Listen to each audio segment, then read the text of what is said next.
This week on Loyola News Chicago, the campus could be getting a breath of fresh air. We talked to students who plan to spend their spring break helping others, plus all things political after Super Tuesday. From the Convergence Studio in the School of Communication, this is Loyola News Chicago. Loyola's rules about smoking on campus could become less hazy. Hello, I'm Jake Mazanke. And I'm Elise Haas.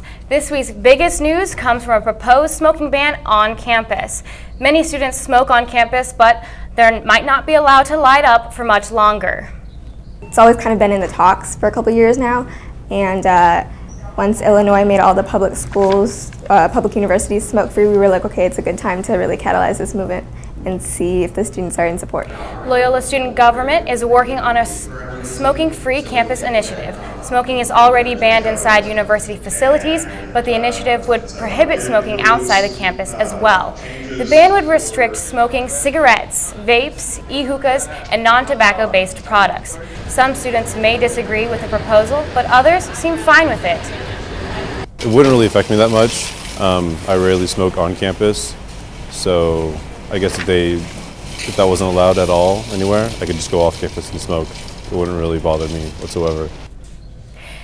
SGLC hopes to present a smoke-free campus proposal to Loyola administration and then have a referendum. SGLC will also have a photo campaign for the initiative on March 17th in the Damon Student Center from 5 to 7 at night. Whether to go smoke-free on campus could be a controversial move. Marissa Devine talked to students on the Water Tower campus about their reaction to the initiative. The Smoke-Free Campus Initiative is causing a lot of reaction from Loyola students. We talked to some of those students about their thoughts on making Loyola a completely smoke-free campus. So far, we found that even smokers aren't too opposed to the idea. Well, I think it's a really good initiative, first of all, because cigarettes are not good for our health, and I, even being a smoker, know that it's the right thing to do. But I just feel like we, as all smokers, need to have a place to where to be safe and smoke. Is just not allowing us to smoke inside the campus would just make us to go and take the risk of going outside the campus. Being a non-smoker, I don't necessarily enjoy when people are smoking all over campus, but I feel like you get that all over the city, so I'm not exactly against it. Student government is now focusing on educating students about the harmful effects smoking has on their health as well as the environment. Marissa Devine, Loyola News Chicago. If SGLC does launch a voter referendum and students vote to put it on, Loyola will join more than 1,400 campuses across the U.S. that are smoke-free.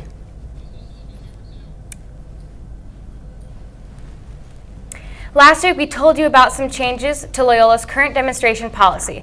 We would like to clarify that the changes are proposed changes, not finalized ones. Students are encouraged to provide feedback about the proposed policy changes by Tuesday, March 15th. Feedback can be emailed to Student Development Vice President Jane Neufeld at studentdevelopment@luc.edu. Loyola has relaunched a campaign to pressure the university to divest from businesses that support the occupation of Palestine. This is the third year in a row that the group Student for Justice in Palestine has called for Loyola to take action. Protesters want Loyola to break the university's connection with businesses linked to the Israeli presence in Palestine. Students gathered on the West Quad outside Damon to voice their concerns and show solidarity with SJP. Students share testimonies about their personal experiences with the situation in Palestine. SJP is asking for students to support the university, but Loyola has not responded to the protest. We've launched divestment 2 years ago. We've actually passed it 3 times in student government here at Loyola, and now we're finally going to try to demand that University Senate puts divestment on their agenda. The object of these rallies are to get support and to educate people on what's going on and to encourage participation and support for our cause. Though Loyola has dismissed the proposal in the past, the coalition says it plans to bring the issue back to the forefront. We have a follow-up to our story about Kesha's cancellation at Colossus. Reporter Larissa Castillo has more about the aftermath. Kesha canceled her appearance a couple days after she lost a civil suit against her longtime producer, Lucas Gottwald, better known as Dr. Luke. Kesha filed the injunction to end her contract with Gottwald and Sony Music Group after he allegedly drugged her and sexually assaulted her. While students were disappointed by the news of her cancellation, a couple of protesters took the opportunity to make a public statement against sexual violence. Free! Free Kesha! Free! Free! Free Kesha! Free! Free Kesha! Free! Free! Free Kesha! Free! Free! Free Kesha! The protest was organized to support Kesha on the west quad of Loyola's Lakeshore campus. Over a dozen men and women stood together and shouted "Free Kesha," referencing the Twitter hashtag supporters have been using on social media. The protest was originally organized to coincide with her performance at Loyola, but protest organizers felt it was important that the event go on anyway so they could stand in support of sexual assault survivors. Even though she has now canceled, we still feel that it's important to stand in solidarity with her because she was going to be here, and regardless whether or not rape culture is still alive, it's still well, and it's important there are people to stand not only with Kesha but with anyone who has had to kind of go through our criminal justice system, which is incredibly victim blaming. For students in need of sexual assault advocacy, the Loyola Sexual Advocacy Hotline is available Monday through Friday from 8 to 4 and 24 hours a day on weekends. Back to you at the news desk. You might need to be more careful when you're crossing the street. According to Chicago Tribune article, New City data reports pedestrian deaths increased by 31% in 2015. Preliminary numbers from the Chicago Police Department report 46 people were struck and killed by vehicles in the Chicago last year. That's up from 35% in 2014 and 27% in 2013. The last time the number of pedestrian deaths was this high was back in 2012. Some experts say aggressive driving might be what's causing the increase, but it could also be more people are just out and about around the city. Census reports say that since 2010, Chicago has seen a 14% increase in people walking to work and 55% increase in people biking. The official report for 2015 pedestrian deaths will be released by the Chicago Department of Transportation later this year. In response to a student who was shot and injured near campus in January, Loyola is releasing an app for 8Ride. It will allow users to request a ride and view an estimated pickup time. Aaron Kelly has more on student reaction to the app. Loyola is developing a new app for campus transportation service 8Ride. It is scheduled to launch in the spring. Some students have criticized it for its slow response, but others are willing to give it another try. There have been a couple times where I've called 8Ride and hung up before they even answer because it rings for so long. So I think it'd be helpful to have the app on my phone where I don't have to wait for that in addition to waiting to get picked up by the vans. I don't use 8Ride. I tried using it twice, but the wait was like so long that it wasn't worth it. So I just didn't bother using it. I think freshman year, I was all like, yeah, 8Ride. There's all these services at Loyola that can help me get to places, but it didn't work out as much as I wanted it to, so much that I didn't really use it sophomore year. You kind of have more information when you're like typing in an app rather than just kind of calling in blind. You can like see more things and figure out more instead of just kind of, like I said, calling in blind. Not everyone will use the app, but those who say that they will think that it will be more convenient and will make Loyola a safer campus. Aaron Kelly, Loyola News Chicago. The service is free for current Loyola students, faculty, and staff. Coming up on Loyola News Chicago, it's not too late to cast your vote. A new grace period to allow voters to register as late as March 14th. More on that when we come back. There are so many fun things we all can do to be healthier, no matter who you are or where you are. So let's move. Oh, here we go. Let's stretch in the grass. What a play! Let's play tag. Wow, unbelievable. Let's jump up and down. Oh, what a way to finish it. And most of all, let's eat better so that we have the energy we need to play an hour a day, every day. Everyone can play. Just go to letsmove.gov to learn more. Abandoned and lost.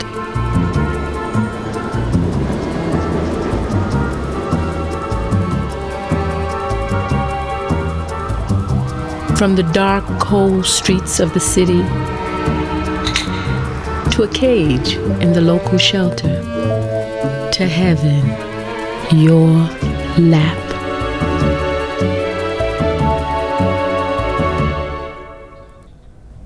Ramblers, get ready to recycle. Loyola is about to begin the second half of Recycle Mania, a nationwide competition to reduce waste on college campuses. The school has been counting every item recycled on campus since February to calculate a recycling rate. Loyola currently ranks 32nd among the 180 participating schools, with a recycling rate of 50%.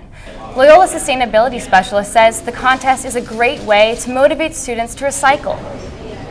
It kind of brings awareness, something top of mind, especially for those competitive students out there that like to beat out the other Illinois schools or the other Missouri Valley schools. Just adds a more fun, exciting component to the ideas behind and the culture that we want to promote around recycling. Recycle Mania will be announced the final results on April 18th. As we speak, the Loyola men's basketball team is in St. Louis getting ready for the madness, Arch Madness that is. The Ramblers enter the Missouri Valley Conference Tournament as the 8th seed. To win the tournament, Loyola would have to win 4 games in 4 days. No other 8th seed has ever done this. Loyola will play Bradley in the first game tonight. The teams split their 2 matchups this season. Loyola hopes to bring back some of the magic that they've had in past years. Milton Doyle did this 2 years ago to give Bradley its first loss and Loyola its first ever March Madness win. The winner of the Loyola-Bradley game will have a tough task. They will play the top seed Wichita State on Friday. Loyola's men's track goes the distance. The team won the Missouri Valley Conference Indoor Distance Medley Relay, and they were 6th in the overall competition. Several runners made it on the podium. Peter Archibald took 2nd in the 800-meter race, while Loyola News Chicago's very own Jake Mazanke took 3rd. Archibald and Mazanke also placed 3rd in the 4x400-meter relay. Women's track took 9th in the conference. Emma Hatch scored in both 3,000-meter and 5,000-meter races.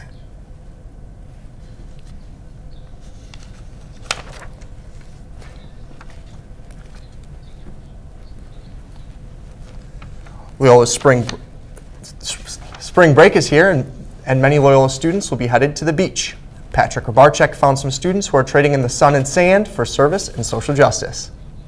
Alternative break immersions, known as ABIs, provide Loyola students the opportunity to do social service projects over their breaks.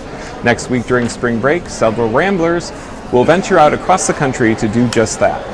So the Alternative Break Immersion Program is our service immersion opportunity for students, and I would say mission and vision is directly related to the fact that we're a Jesuit school. So we firmly believe that a key component of learning is engagement with the outside world. For my Alternative Break Immersion for spring break, I'm headed to Milwaukee to Nativity Jesuit Middle School. So it's a 6th through 8th middle school, all boys, and there's about 20 students per grade, and myself and some other students from Loyola's Brothers for Excellence program will be working with the 6th through 8th students through the week. From the trip, I learned so much about myself because I was able to go into a completely new community with people that I did not know, and through challenging myself, I really was able to grow as an individual and learn that I wanted to go into studying international studies for that reason. Students who go on ABIs, the friendships that they make within the group are really pretty incredible, and so I think that word of mouth sort of filters down as well. The ABI programs really help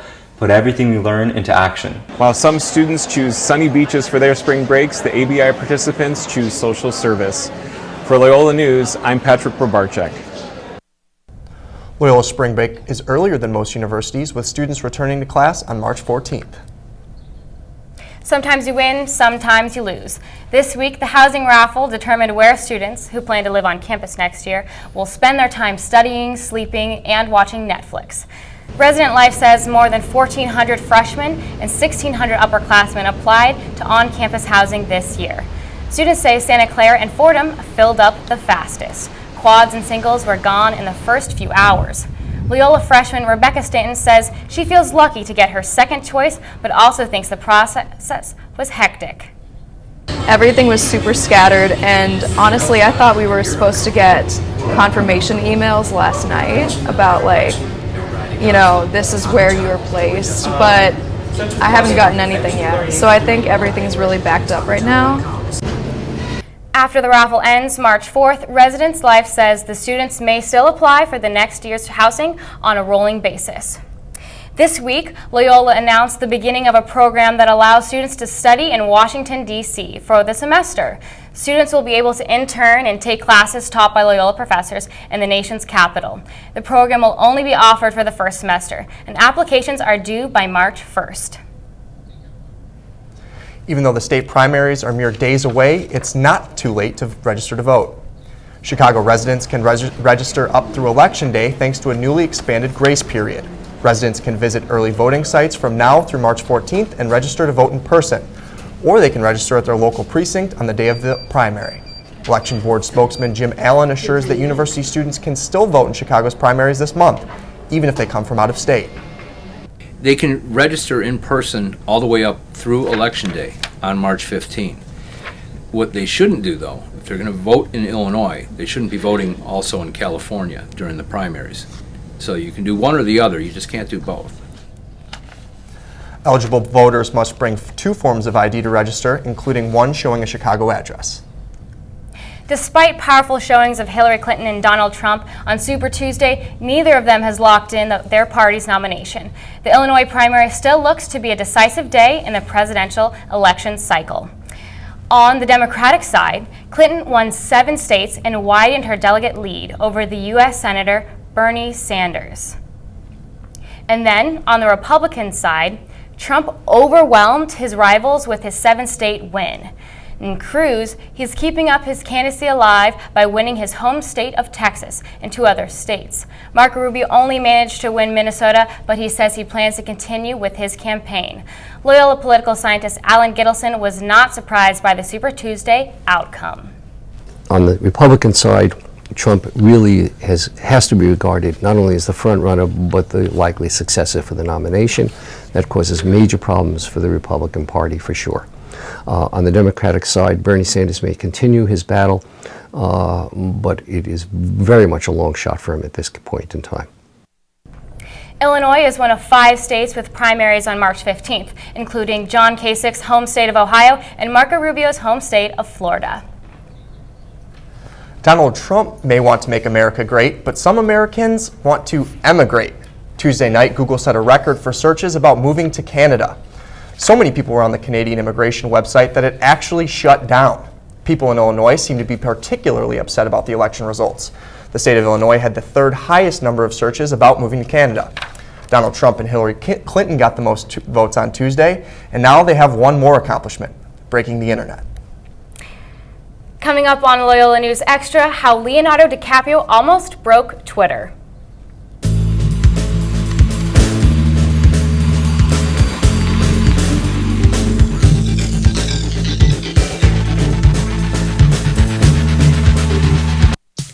Did you know that you're Elmo's plan? Your plan? Yeah, Elmo's mommy said that if Elmo is too sick to go to school, the plan is that Elmo stays with Luisa Maria. Oh, yes, we have that plan all in place. Great!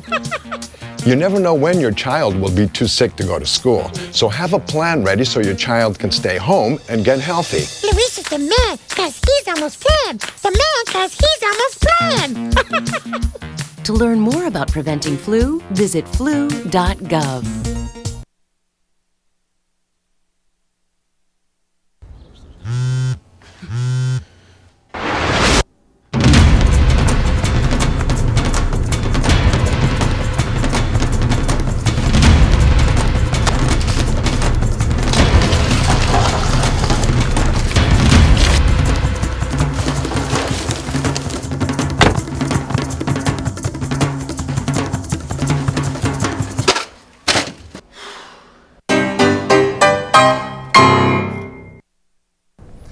Macy Krupasevich is here with today's Loyola News Extra, top tweets of the week.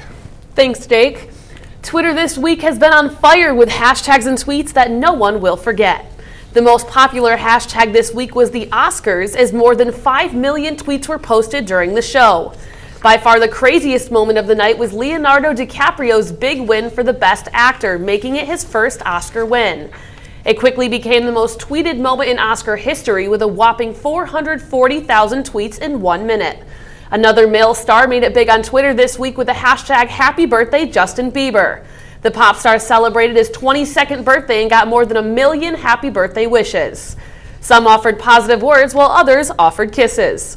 Tying with the male phenomenon on social media, hashtag The Bachelor had more than 500,000 tweets this week as the romantic journey continued. Ben Higgins narrowed the top 3 women into his final 2, while many on Twitter wish they could be one of the 2 ladies left on the show competing for his heart.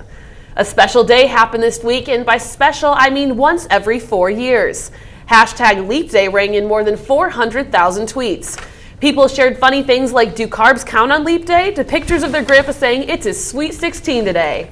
If that fun Monday wasn't enough, hashtag Super Tuesday came along the next day with more than 2 million tweets. As Donald Trump was giving his victory speech, people also were looking at Chris Christie standing beside him.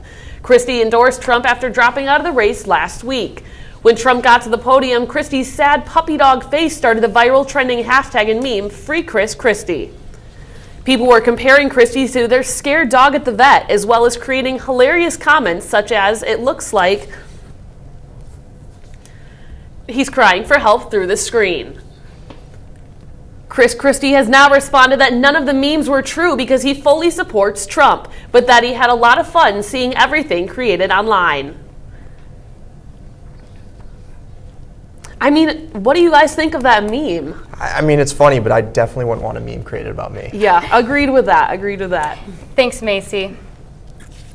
Spotlight winner of this year's Best Picture Oscar has received another good review, this time from the Vatican. Spotlight tells the story of the Boston Globe reporters who investigated the Catholic priest sex scandal. In editorial of the Vatican-owned newspaper L'Osservatore Romano says the film gives the voice to the profound pain of the faithful, and it is not anti-Catholic. Vatican Radio called the film honest and compelling. The Globe reporters who broke the story will headline a Better Government Association event here in Chicago on May 16th. Chicagoans are used to wild weather, but this week's weather caught the whole city off guard. This Facebook post perfectly highlights how people felt. Sunday boasted a high of 64 degrees, but the sunshine didn't stay very long. By Tuesday, it was snowing sideways. While there's plenty of white stuff here, a lack of snow in Alaska means they've had to bring in 7 train cars worth of snow for the Iditarod sled race. This is the 3rd straight year that Alaska has to bring in snow for their most famous race. All this talk of snow got inventors thinking, and what one person came up with looks like it came from a galaxy far, far away. This YouTube user turned his drone into a snow-sweeping machine that looks a lot like the Millennium Falcon. He decided to use the drone because he said that using the Force was just too hard. Too bad we can't use the Force to blow the snow off of our driveways. And now all I need is a drone to scrape the snow off my car. And that's the news for today. Thanks for watching. We'll be back next week with another edition of Loyola News Chicago. Have a great day.